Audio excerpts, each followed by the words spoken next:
Welcome back to Wow Drama Stories. The timestamps are in the description box. Story 1, Opie writes, My ex, Thomas, and I have been split for around 4 years. We have 2 kids together, twins, a boy and a girl aged 12. He remarried Sandy about 18 months ago. She has 2 children between 7 and 10 years old. Our custody agreement is I have the kids 2 weeks on, 1 week off when they go to Thomas's. It's a private agreement we have as it works best with his job, as he travels, so he makes sure for that week he is home. Recently, I got text from Sandy asking if I could come pick the kids up. She had plans and my ex had been held up at work. Wasn't a problem. I was on my way home from work, so I could swing by and get them. I rang my ex to confirm that's what he wanted, and also said it's around 5:30. I'll keep them for the night. He said that was great and would let Sandy know. When I got to their place, my kids opened the door and were packed and ready to go. The kids called out that I was there and they were leaving, and she yelled out a goodbye. As I was pulling out the driveway, Sandy comes running out, waving her arms. I stop and ask what the problem was. She asked why I didn't take her kids. I said that wasn't what I agreed to, and I would never agree to that. She replied with, "Why not? I'm always babysitting your kids." I said that's something between you and Thomas, but my kids are my responsibility, and I'm sorry, but I don't know your children well enough to take them back to my house and to have them stay. I left, and within 2 minutes, Thomas is on the phone begging me to go back and get Sandy's kids, because she always watches ours. I said the same thing to him and hung up. I got the kids home. While they were having dinner, I asked how often does Sandy watch them. My son said they normally don't see their dad till the weekend. Sometimes they see him in the morning, but it's normally Sandy who is with them during the week. I left the kids to watch TV and rang Thomas back. He started cussing me out about Sandy's kids. I let him finish and asked why he thought it would be appropriate for a woman that those kids hardly know look after them at my house. He said again Sandy watches our kids, so fair's fair, and I've also upset her kids as they were looking forward to the sleepover. I rang my sister to vent. She flipped it on me and said I was taking my issues with Sandy and Thomas out on Sandy's kids. I don't have any issue with either of them, but I'm starting to feel like I was the a-hole, but I made no promises to her kids. Info. She says she babysits the kids during Thomas's week. She has never babysat for me during my time. Opie, you are not the a-hole in this, and when your children are with you, they are your responsibility. When they are with Thomas, they are his responsibility. You are not responsible for Sandy's children and taking care of them when you have your kids as well. Apart from that, if something were to happen with Sandy's children under your supervision, you would be in a whole lot of trouble. When Sandy married Thomas, she knew his kids would be over there quite frequently, but I'm pretty sure she thought Thomas would be more of a hands-on parent, and it sounds like he's not there a lot at all, which leaves Sandy taking care of 4 kids on her own most of the time, so I understand why she's becoming resentful, and I'm sure she and Thomas have been arguing about this for quite some time, but they have to figure that out between the 2 of them. The thing that really worries me about this is actually that Sandy might become so resentful that she ends up taking it out on the twins, on your children. So this really needs to be resolved. Let's go to our comments. Not the a-hole. He's watching his kids. If he has another person, quote, babysitting, unquote, them, that's his issue. I would ask your ex if you can start keeping the kids during the week, since he doesn't seem to be home anyway, and just have him get them on the weekend. This sounds like a mess between them that they're trying to drag Opie into. Someone else comments, I just want to point out here, unless I'm misunderstanding this, Sandy is not, quote, babysitting, unquote, Opie's kids. She is a step-parent. She is parenting her step-kids. That's what parents do. It's not a, quote, favor, unquote, to the OP. Opie has 0 relationship to these other kids. She would indeed be babysitting them if she took them. If she were to do this, it would be a huge favor, not something you just assume will happen. If Sandy has a problem with watching her stepkids, she needs to bring it up with her husband. Let's get 2 more comments before we get an update. As a stepmother, not the a-hole all the way. You are absolutely correct that what happens on his time is his business. If Sandy has issues with watching the kids so much, she needs to take that up with him, because he's the one who asked her to watch them, not you. Someone else comments, not the a-hole. She's not babysitting your kids. She married a man who has joint custody of his own children, who live in their home part-time. You do not owe her babysitting services, as her children are not your responsibility. It also seems strange that she merely expected you to take her children as well, without discussing it first. You are correct. If she is doing the majority of the parenting while your kids are in your ex's custody, that's 100% their marital issue to figure out. And an update from OP. I wasn't aware that Thomas was missing in action during the week. I always ask the kids how it was at their dad's, what they did, etc., but I never grill them for info. And they haven't mentioned before he hadn't been home. I also don't want to go guns blazing into my lawyers and changing our custody agreement in our country, not America. It's very common to have private agreements done with our lawyers and not in front of a judge. I have messaged Thomas to have a catch-up about the kids. Story 2. Opie writes, Me, 24 male, and my ex-girlfriend, 24 female, broke up a little bit over 2 years ago. 1 year before our breakup, we adopted a dog, Bean. I am not going to lie, we were the kind of crazy pet owners. He was like our kid. Our breakup was mutual, and at the end, we were more like friends/roommates than a couple. The hardest part was figuring out what to do with Bean. We both wanted to keep him in our lives. So we decided, in an agreement, to please both of us. She has the bigger garden, and she often works at home, so she has him most of the time.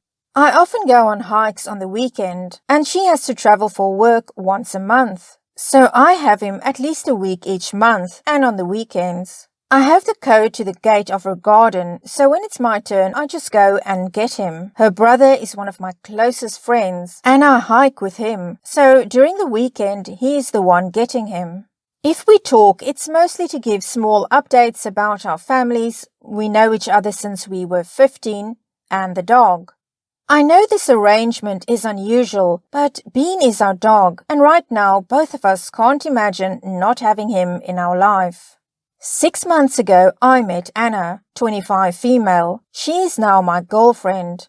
She never complained or said anything about how things work with Bean.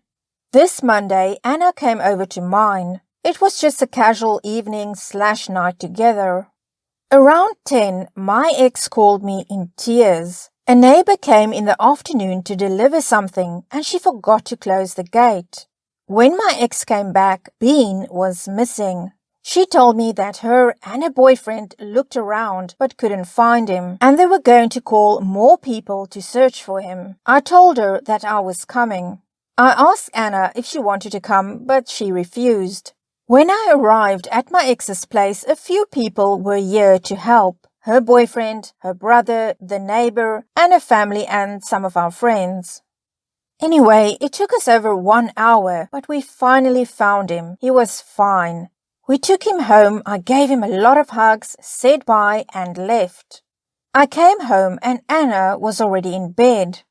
When I tried to talk to her, she told me that she was tired and didn't want to talk.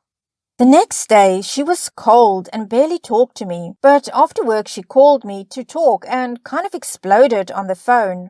She said I left her to go with my ex and that she was hurt, that I chose to spend the night with my ex and our friends rather than with her. I tried to explain that I only went because of Bean, but she refused to listen to me. According to her, there were enough people to find Bean and my ex didn't need my help.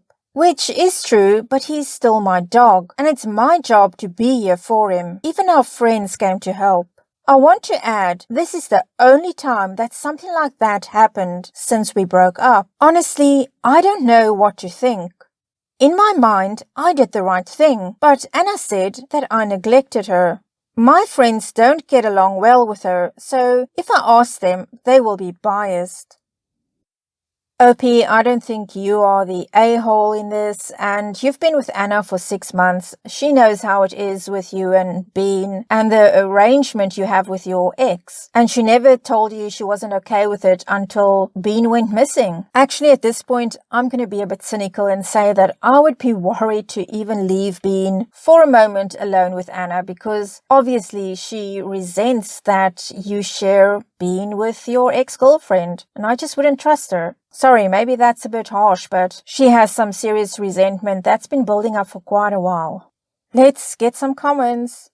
Info. Did evenings like this one happen before, where you had to leave or cancel a date with Anna in order to go to your ex-girlfriend's house?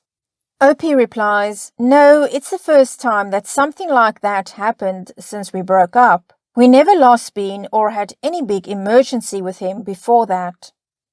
Someone else says, you are not the a-hole. You went to find your dog, not hang out with your ex. You did nothing wrong. Plus, you invited her to come along. Let's get 2 more comments.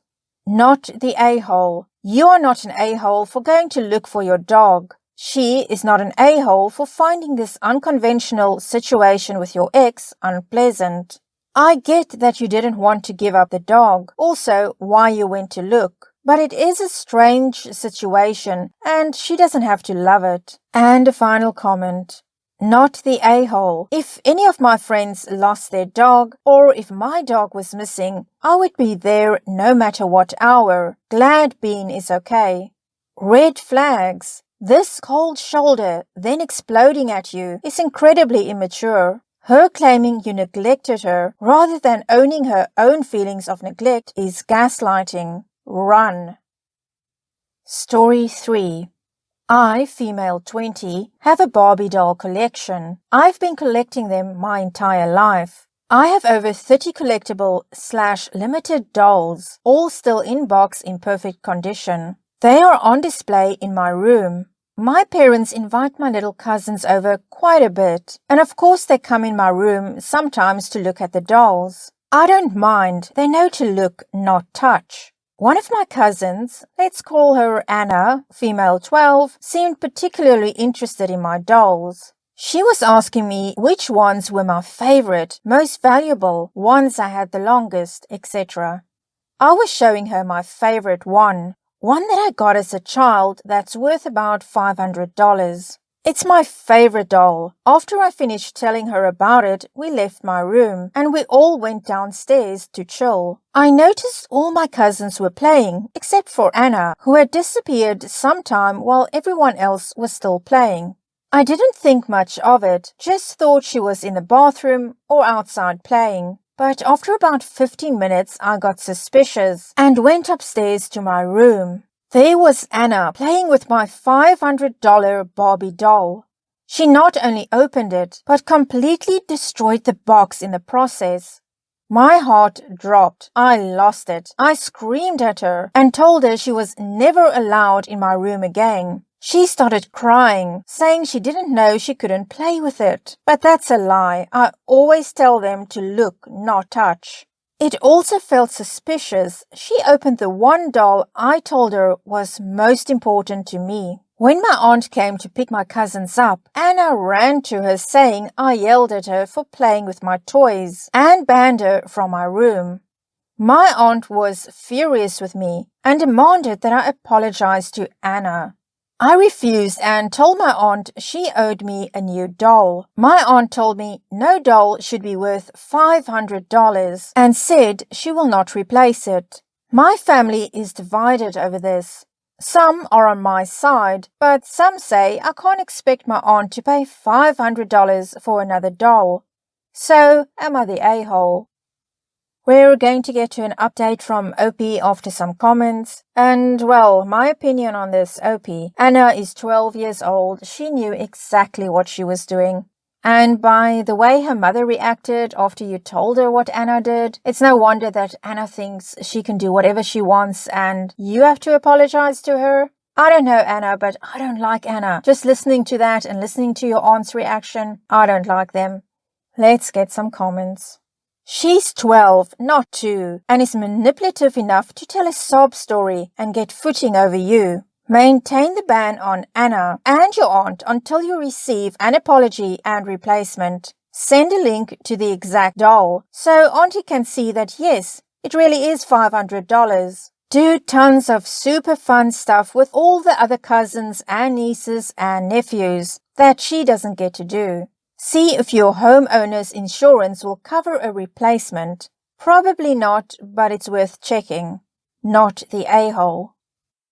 Someone else comments, not the a-hole. I've got a cousin younger than her, and when I was showing my stuffed animals, which are less pristine and valuable than your dolls, she asked for permission to touch them and handled them with greater care than even me.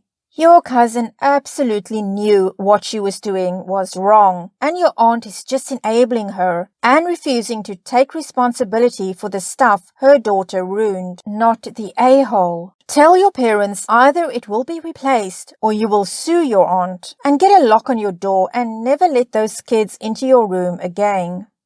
Let's get our final comment and then we go to the update. She did that crap on purpose. You're not the a-hole and deserve compensation. Small update. I've decided to send this thread to the family group chat, along with proof of what the doll is worth. As some people have pointed out, the doll is actually worth nearly $1,000. I think I'll be able to get more family on my side, and hopefully my aunt will read it too and see that she is wrong. Small update 2. After sending this thread to my family group chat, I have everyone on my side. They understand that this isn't just a toy but something of real value. Still no word with my aunt, but I'm hopeful my family will be able to influence her to replace the doll without having to go to court. Also, some of you seem to think I just had the doll lying around and was waving it in front of her, teasing her that she couldn't play with it. That wasn't the case. I've had this collection since I was a baby, so the dolls are no secret to anyone in my family. She also doesn't play with dolls, never has. The way she ripped the box excessively makes me near 100% sure this was done on purpose. For those who are curious, the doll is a 2001 Midnight Tuxedo Barbie, dark skin / African American version. Well, OP, I really do hope you get compensation for that, although it's still heartbreaking that that specific doll was taken from her box. I mean, I really understand the whole doll collection thing and the value and keeping them in their boxes. Well, that's it for this edition of Wow Drama Stories. Please give it a thumbs up if you enjoyed this. Consider subscribing, hit the notification bell, and until next time, wishing you a drama-free life.